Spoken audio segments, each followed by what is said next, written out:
علی بن عبداللہ مدینی نے بیان کیا، کہا کہ ہم سے سفیان بن عیینہ نے بار بار زہری سے یہ بیان کیا کہ انہوں نے کہا کہ میں نے انس بن مالک رحمۃ اللہ علیہ کو یہ کہتے ہوئے سنا کہ رسول اللہ صلی اللہ علیہ وسلم گھوڑے سے زمین پر گر گئے۔ سفیان نے اکثر بجائے ان فرس کے من فرس کہا۔ گرنے سے آپ کا دایاں پہلو زخمی ہو گیا تو ہم آپ کی خدمت میں عیادت کی غرض سے حاضر ہوئے۔ اتنے میں نماز کا وقت ہو گیا اور آپ نے ہمیں بیٹھ کر نماز پڑھائی۔ ہم بھی بیٹھ گئے۔ سفیان نے ایک مرتبہ کہا کہ ہم نے بھی بیٹھ کر نماز پڑھی۔ جب آپ نماز سے فارغ ہو گئے تو فرمایا کہ امام اس لیے ہے کہ اس کی اقتدا کی جائے، اس لیے جب وہ تکبیر کہے تو تم بھی تکبیر کہو، جب رکوع کرے تو تم بھی رکوع کرو، جب سر اٹھائے تو تم بھی سر اٹھاؤ، اور جب وہ سمع اللہ لمن حمدہ کہے تو تم ربنا ولک الحمد کہو، اور جب سجدہ کرے تو تم بھی سجدہ کرو۔ سفیان نے اپنے شاگرد علی بن مدینی سے پوچھا کہ کیا معمر نے بھی اسی طرح حدیث بیان کی تھی؟ علی کہتے ہیں کہ میں نے کہا جی ہاں۔ اس پر سفیان بولے کہ معمر کو حدیث یاد تھی۔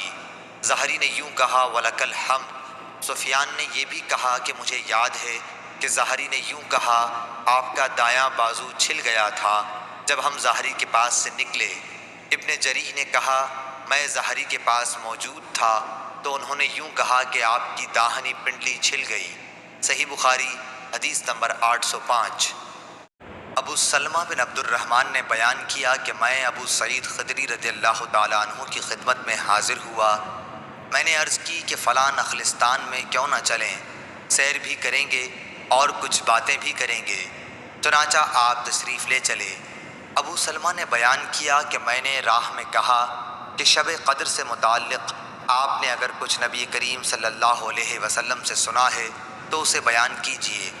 انہوں نے کہا کہ نبی کریم صلی اللہ علیہ وسلم نے رمضان کے پہلے عشرے میں اعتکاف کیا اور ہم بھی آپ کے ساتھ اعتکاف میں بیٹھ گئے، لیکن جبریل علیہ السلام نے آ کر بتایا کہ آپ جس کی تلاش میں ہیں وہ شب قدر آگے ہے۔ چنانچہ آپ نے دوسرے عشرے میں بھی اعتکاف کیا اور آپ کے ساتھ ہم نے بھی۔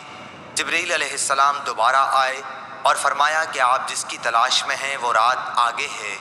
پھر آپ نے 20ویں رمضان کی صبح کو خطبہ دیا۔